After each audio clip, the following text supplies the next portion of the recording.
1989 में मोहतरमा बेनज़ीर भुट्टो के खिलाफ जिस वक्त तहरीक अदम एतमाद आई थी, उस वक्त की अपोजिशन भी बड़ी कॉन्फिडेंट थी। सब्सक्राइब करें और बेल दबाएं ताकि कोई खबर रह न जाए। गुलाम मुर्तज़ा ब्यूरो चीफ इस्लामाबाद इस वक्त हमारे साथ मौजूद हैं। गुलाम मुर्तज़ा, आगाह कीजिएगा, वज़ीर आज़म खासे मुतमईन नजर आ रहे हैं, लेकिन तहरीक अदम एतमाद तो जमा हो चुकी है।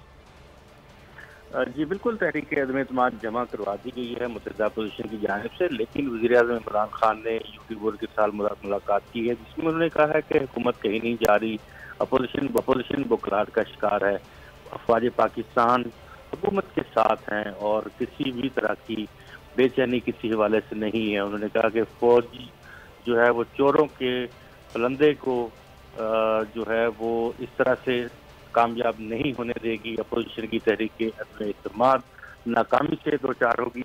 उन्होंने ये भी कहा कि अपोजिशन और अपोजिशन के पास नंबर्स पूरे नहीं हैं, हुकूमत के पास हमारे जो नंबर्स हैं वो पूरे हैं, और ये जिस तरह की ऊंचे हथकंडे अपोजिशन इस्तेमाल कर रही है, इन हथकंडों से हुकूमत कहीं नहीं जा रही। लेकिन दूसरी तरफ मुतहदा अपोजिशन जो है उन्होंने आज तहरीक अदम एतमाद जमा करवाई है, वो बहुत ज़्यादा पुरएतमाद हैं। साबिक सदर आसिफ अली जरदारी जो हैं वो तमाम मूव्स को देख रहे हैं, और एक तरफ वज़ीर आज़म भी पुरएतमाद हैं गुलाम मुर्तज़ा, दूसरी जानिब जो है अपोजिशन भी पुरएतमाद है कि तहरीक अदम एतमाद जमा करवा दी है और 190 नंबर्स का दावा कर रही है नज़ीर लगारी साहब अपोजिशन। तो ये तो बहुत बड़ा नंबर है, 172 चाहिए 190, तो इसका मतलब है कि PTI के लोग भी और इत्तेहादी भी ढेर सारे फिर अपोजिशन के साथ आ गए। मैं थोड़ी सी बात पीछे करूंगा, जो वज़ीर आला के बारे में बात हो रही थी जनाब उस्मान बुज़दार साहब की, और वो कह रहे थे कि जी मुझे ना बनाए, बेशक आप परवेज़ इलाही को बनाएं।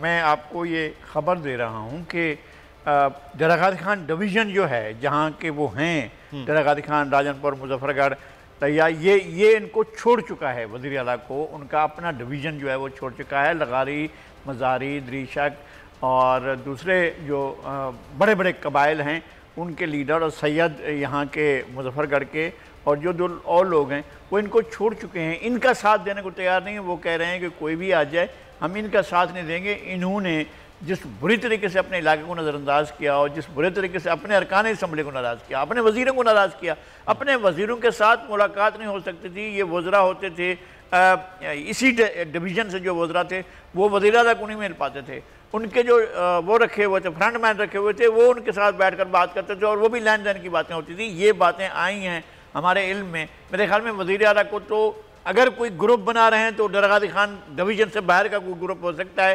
दरागादी खान डिवीज़न के विदिन दरागादी खान डिवीज़न कोई भी कबीला इनको कबूल करने को तैयार नहीं। ये वहाँ की सूरत हाल है। अब आते हैं यहाँ पर वज़ीर आज़म का एतमाद, वो अब भी ये समझ रहे हैं कि वो क्रिकेट खेल रहे हैं। वो पिछले 3.5 साल से कौम को भी यही बताते रहे हैं कि सियासत नहीं कर रहे बल्कि क्रिकेट खेल रहे हैं, और इस वक्त भी वो क्रिकेट खेल रहे हैं। मेरा ख्याल ये है कि उनको नज़र नहीं आ रहा है कि जो है तख्त खींचा जा चुका है और उन्हें इस बात का मालूम नहीं है। और आज के दिन बिल्कुल आज बिलखसूस इस वक्त जब पूरी कौम चार्ज है, अवाम चार्ज हैं, क्राउड मौजूद हैं, सब कुछ मौजूद है, अब भी ये पाक फौज को, आर्म फोर्सेस को इन्वॉल्व कर रहे हैं और उनको बुला कर कह रहे हैं वो किसका साथ नहीं देंगे। भाई किसका बात है, आपका साथ दे रहे हैं या अपोजिशन का साथ दे रहे हैं? ये किसने कहा है कि वो किसी का साथ दे रहे हैं? वो एक अपनी कोई लॉफुल ड्यूटी है वो कर रहे हैं ना, आपके साथ या उनके साथ या किसी के साथ। इसका आप इन्वॉल्व क्यों कर रहे हैं इस तरह से फौज को कि नहीं वो मेरे साथ है और उसके साथ नहीं है? इस तरह की बातें करने का क्या मतलब है? नहीं, इस तरह का बात नहीं होनी चाहिए। और आर्म फोर्सेस, पाकिस्तान के आर्म फोर्सेस हैं, ना तो वो नवाज शरीफ की हैं, ना वो आसिफ अली जरदारी की हैं, ना वो इमरान खान की हैं, वो इस मुल्क की आर्म फोर्सेस हैं। और उनको इस तरह से सियासी अमल में, उस क्राइसिस में आप उनको इन्वॉल्व कर रहे हैं, अपने साथ ब्रैकेट कर रहे हैं आप। ये बहुत ही गलत बात है, बहुत नामुनासिब बात है किसी भी सूरत में किसी भी शख्स को और किसी भी बरसरेकदार वज़ीर को। ठीक है, आप चीफ एग्जीक्यूटिव ऑफ स्टेट हैं, आप उनको ऑर्डर देंगे कि जनाब वहाँ चले जाओ, वहाँ आ जाओ। इस तरह डी चौक पर फर्ज करते हैं कि आप डी चौक पर बुलाना चाहते हैं बुला लें, आपके पास कोई आईनी अख्तियार है उसके तहत बुला लें। लेकिन ये कहना कि फ़ौज की लॉयल्टी फलां के साथ चोरों के साथ नहीं है, तो क्या अगर कल अपोजिशन इन्हीं में से कोई आ जाता है तो क्या आप फ़ौज को ये पैगाम दे रहे हैं कि जनाब ख्याल करना वो चोर हैं? क्या मतलब है आपका? और जिनको आपने चोर डिक्लेयर किया वो चोर हो जाएगा, जिसको आप डाकू कहते हैं वो डाकू हो गया क्या? अभी तक जहाँ जिस शख्स के बारे में कोर्ट ने वर्डिक्ट दिया है, हम उसके बारे में बात नहीं करते। जिस शख्स को अभी तक कोर्ट ने कोई चार्ज नहीं किया है आपके इल्ज़ाम को और आपके ये ढंढोरा पीटने को कि जनाब बुला चोर है, बुला डाकू है, कोई नहीं मानता इस बात को।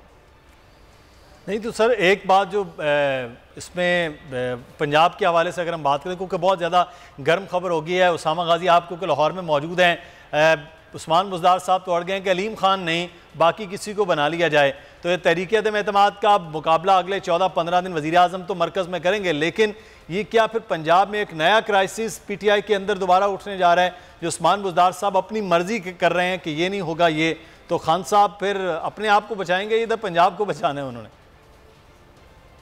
वैसे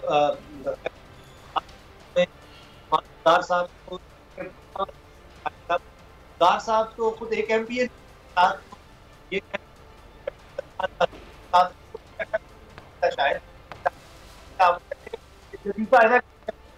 उसामा गाजी साहब आपकी आवाज़ हम तक क्लियर नहीं पहुंच रही है, दोबारा से हम कनेक्ट करते हैं उसामा गाजी को कि आवाज़ बेहतर हो सके, हम उसामा गाजी का तज्जिया लेते हैं, लेकिन दोबारा से जमील फारूकी की जानिब चलते हैं जो इस्लामाबाद में मौजूद हैं। जमील, यहाँ पर अब खासी हलचल है क्योंकि आधे घंटे के बाद कहा जा रहा है कि वो बड़ी एक प्रेस कॉन्फ्रेंस, जिस प्रेस कॉन्फ्रेंस का इंतज़ार किया जा रहा है वो प्रेस कॉन्फ्रेंस भी होने जा रही है, लेकिन यहाँ जो हीट है वो एक अभी आपने गुलाम मुर्तज़ा ने खबर दी कि वज़ीर आज़म भी मुतमईन नज़र आ रहे हैं, दूसरी जानिब अपोजिशन 190 नंबर की बात कर रही है, तो इस्लामाबाद में क्या हलचल चल रही है वज़ीरों के ख़ास तौर पर, मैं हुकूमती हलकों के हवाले से बात करूँगा, वहाँ क्या हलचल चल रही है, घबराए हुए हैं या मुतमईन वज़रा नज़र आ रहे हैं?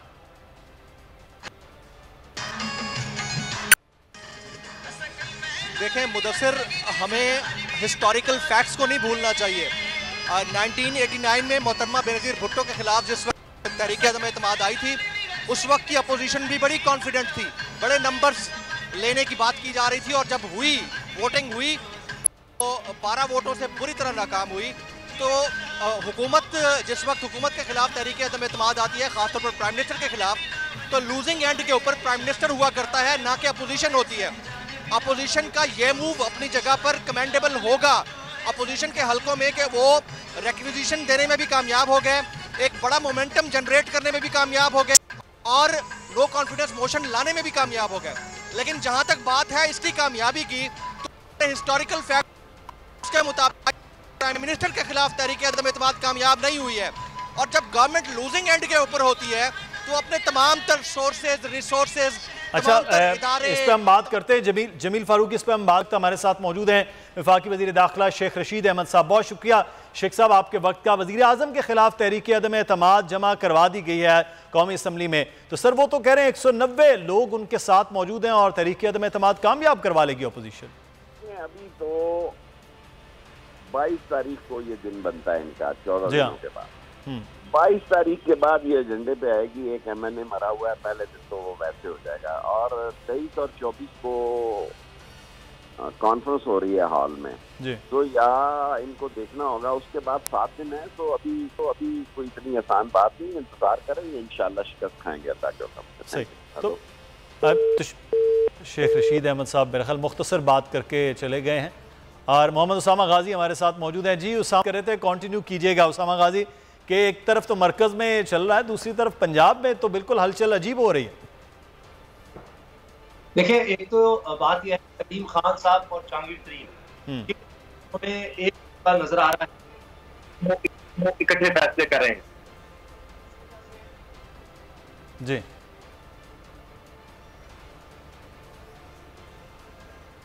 आवाज नहीं, उसामा गाजी की आवाज़ जो है वो नहीं आ रही है। मोहम्मद उसामा गाजी से दोबारा से कनेक्ट करने की कोशिश करते हैं।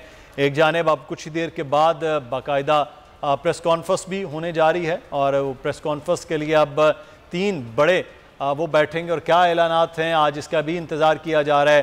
बार बार सवाल हो रहे थे कि 48 घंटे गुजर गए, तहरीक अदम एतमाद जो है वो जमा नहीं करवाई गई, तो आज का दिन इस हवाले से भी अहम है। जी उसामा बताइएगा। जी अच्छा, मैं अब कर रहा हूँ कि देखिए, एक तो ये है कि इस वक्त जो सूरत हाल बन रही है, अलीम खान साहब का आना ये बहुत गेम चेंजर है, और इसलिए आप देखिए कि इमरान कोशिश कर रहे हैं कि अलीम खान को किसी न किस तरह मना सके, और अगर वो अलीम खान को मनाने में कामयाब हो जाते हैं और जहांगीर तरीन ग्रुप को, तो ये उनकी एक बहुत बड़ी यकीनन फतह होगी, और उसके बाद देखते हैं कि क्या होता है। अब इस वक्त साफ लीग हमें नजर आ रही है कि वो अब नाराज हो जाएगी कि जनाब अगर अलीम खान को बना देते हैं वज़ीर आला, वो एक अलग मसला बन जाएगा। इत्तेहादियों को बनाना इमरान खान तक के लिए एक अलग मसला, इमरान खान के भी इतना आसान नहीं है। लेकिन अभी तक जितने भी हमने देखे स्टेप वो अपोजिशन की तरफ से हैं। इमरान खान क्या करते हैं ये तो जब वोटिंग का वक्त आएगा तब पता लगेगा। और उस दिन अभी तक जितने भी 3.5 साल में कोशिशें हुई हैं इमरान खान को गिराने के लिए, वो सब नाकाम हुई है। लेकिन अगर देखा जाए तो सबसे ज्यादा कॉन्फिडेंट देखिए ना, इस वक्त जितने भी तज्जियाकार हों, कोई भी ये नहीं कह सकता पहले आप तज्जिया ले सकते किसी से कि कामयाब होगी या नाकाम होगी, हम हिस्टोरिकली बता सकते हैं। लेकिन इस दफा सबसे ज्यादा मजबूत पोजीशन में अपोजिशन नजर आ रही है, क्योंकि जो इलेक्टेबल्स होते हैं, जो हमारे यहाँ धाराबंदी होती है, उसकी ज्यादा देखिए गेन करती नजर आ रही है कि बाकी दी हुई इन्होंने। अब देखते हैं कि जब ये वोटिंग का मसला आता है तो क्या होता है। अलबत्ता अभी तक किसी को कुछ नहीं पता कि गेम किस तरफ जाएगी। बिल्कुल सही है, और कॉन्फिडेंस भी अब वो मामला वज़ीर आज़म का तो है, लेकिन वो पंजाब में जो एक तरफ परवेज़ इलाही साहब, दूसरी तरफ अलीम खान साहब और अब सरदार उस्मान बुज़दार साहब वज़ीर आला पंजाब जो हैं, उन्होंने जिस किस्म की वो बात कर दी है, तो लगारी साहब वो मुझे मुनीर नियाज़ी के शेर याद आ रहा है, एक और दरिया का सामना था मुनीर मुझको, मैं एक दरिया के पार उतरा तो मैंने देखा। तो वज़ीर आज़म साहब तो कल यहाँ आ रहे हैं, MKM से मिलना है, GDA से मिलना है, यहाँ के लोगों से मुलाकात होनी है। वहाँ पंजाब में मामलात कुछ और ही सूरत इख्तियार करते जा रहे हैं। तो अब इसका मतलब है अगले 14 दिन वज़ीर आज़म, उनकी टीम, उनकी काबीना जो उनके साथ हैं, वो अपनों को और इत्तेहादियों को वो मनाने के लिए उनके पास 14-15 दिन का वक्त है। लगारी साहब नहीं, देखें ये वक्त तो ज़रूर मौजूद है, लेकिन शहबंदी हो चुकी है। हमें इस बात को नज़रअंदाज नहीं करना चाहिए कि शहबंदी हो चुकी है। ये बादल वक्त वावेला हो रहा है जो हुकूमत की तरफ से हो रहा है कि जहांगीर तरीन का ये आज की नाराज़गी है, 1 साल से ऊपर हो गया है। अलीम खान की आज की नाराज़गी है, वो 6 महीने से पहले से अलग होकर बैठे हुए हैं। अच्छा, जो चौधरी साहबान कह रहे थे वो आज बात कर रहे हैं, उन्होंने तो शिकवे शिकायतें जो हैं वो तो पिछले 1 साल से उनकी चल रही हैं। तो ये सारे मामलात इनको आज याद आ रहे हैं जबकि ये पेश कर दी गई है।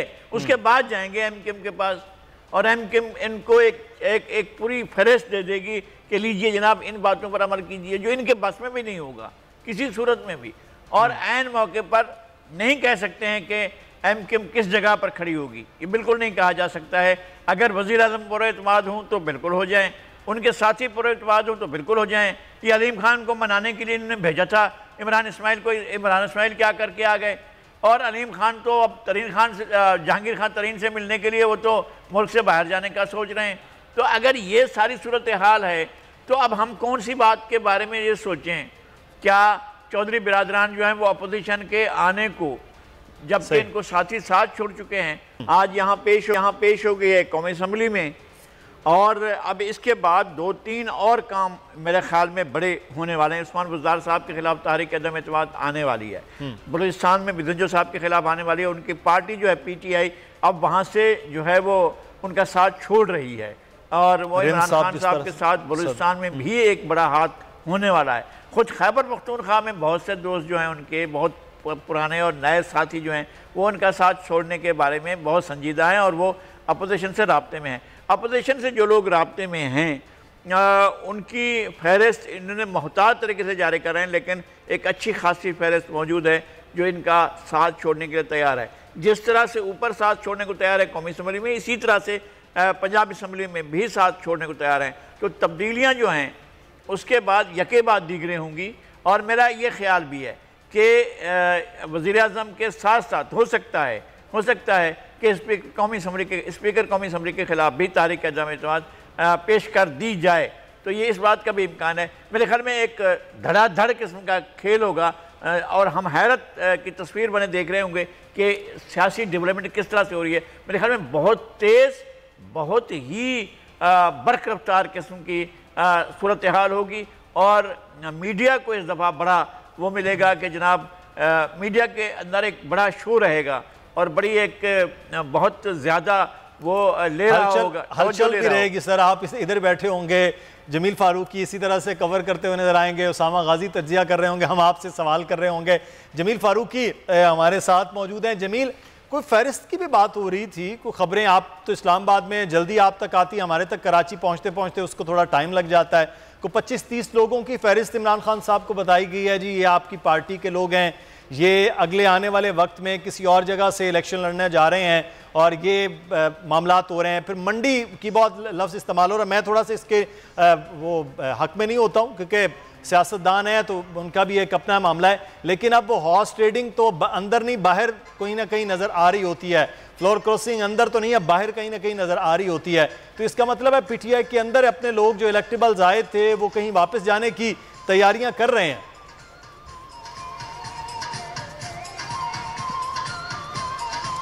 देखें मुदस्सिर, इंटेलिजेंस ब्यूरो किसके अंडर है, वफाकी तहकीकाती इदारा किसके अंडर है? अपोजिशन के अंडर तो नहीं, प्राइम मिनिस्टर के अंडर है और ये प्राइम मिनिस्टर को मुसलसल रिपोर्ट कर रहे होते हैं। तो मैं तभी अपनी जो प्रीवियस गुफ्तगू थी बीच में ब्रेकिंग आ गई, वो यही कर रहा था कि नो कॉन्फिडेंस मोशन का आना अपनी जगह पर है, इस मोमेंटम का जनरेट होना अपनी जगह पर है, लेकिन उसकी वोटिंग के बाद कामयाब होना और प्राइम मिनिस्टर का घर जाना ये एक बड़ा मैटर है जो तारीख बताती है कि अभी तक कामयाब नहीं हुआ। तो ये ज़हन में रखिएगा कि प्राइम मिनिस्टर को सब मालूम है कि 25 की जगह 40 लोगों की लिस्ट कहाँ से आई है, उसमें किस किस के नाम है और किन किन को फॉरेन ट्रिप्स के ऊपर उनके पासपोर्ट लेकर उनको भेजा जा रहा है। तो तमाम इदारे उनके पास हैं, तमाम सोर्सेज उनके पास हैं, तमाम रिसोर्सेज उनके पास हैं। जहाँ तक की कामयाबी अपोजिशन की अपनी जगह है कि उन्होंने एक मोशन मूव कर दी है, लेकिन इसको कामयाब करना बड़ा मुश्किल काम है इन ए सेंस। उसकी रीज़न बता रहा हूँ। जिस तरह अभी आप बात कर रहे थे अलीम खान ग्रुप की और तरीन साहब ग्रुप की, और गुरदार साहब जिस तरह कह रहे हैं कि आप बना लें परवेज इलाही साहब को, उसमें कोई मुगालता नहीं है। तो मैं ये आपकी इतला के लिए अर्ज कर दूं कि अलीम खान तरीन ग्रुप को अगर खान साहब कैपिटलाइज कर जाते हैं, यानी कहीं ना कहीं उन्हें घुटने टेकने पड़ेंगे। अगर उस सारी सिचुएशन के अंदर इमरान इस्माइल ब्रिज के तौर पर काम करते हुए ये सारा काम करवा देते हैं तो बुज़दार साहब को घर जाना होगा और इसी अलीम खान तरीन ग्रुप से इनको फ़ायदा होगा अगर ये यूज़ करना चाहें, और यही सूरत हाल वफाक के अंदर होगी। तो अभी विन विन सिचुएशन है, 50-50 चांसेस हैं। मोशन मूव हुई है, ये एक बड़ी खबर है, लेकिन तारीख ये कहती है कि पाकिस्तान में 11 नो कॉन्फिडेंस मोशंस आई, जिनमें से सिर्फ एक कामयाब हुई और वो फ़खर इमाम के खिलाफ थी, स्पीकर कौमी असम्बली के खिलाफ। प्राइम मिनिस्टर के खिलाफ कभी कामयाब नहीं हुई है। तो इस वक्त यहाँ पर मैं डी चौक पर मौजूद हूँ। इन लोगों को जब ये पता चला कि नो कॉन्फिडेंस मोशन दी जा चुकी है कौमी असम्बली के अंदर, तो लोग बड़े चार्ज हुए हैं, लोगों के अंदर एक वलवला मजीद हो गया है। कुछ देर बाद बिलावल आ जाएंगे, उन्होंने अपने ऐलानात करने हैं। सब्सक्राइब करें और बेल दबाएं ताकि कोई खबर रह न जाए।